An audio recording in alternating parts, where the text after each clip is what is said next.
love it. Hey everybody, I'm going to dinner right now. I'm going to this great place in Connecticut called Ponto's. Very Greek, wonderful family, great dedicated people. I'm gonna ask them how to cook a rack of lamb.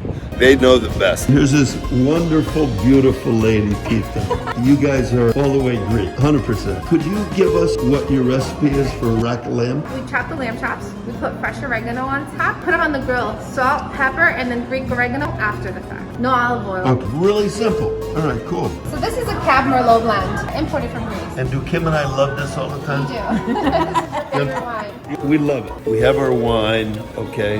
Look how delicious. We got the gigante beans, which I absolutely love. Got some lamb right over here. Check that out. That oregano on the top. Fresh oregano, yeah. Look at And that. And parsley. Does that look good?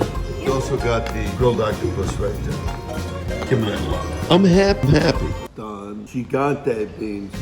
And we have one thing left, the lamb right here. Look at that beautiful lamb chop. That looks like it's from New Zealand, but I'm gonna take a big bite of this and see what it's like.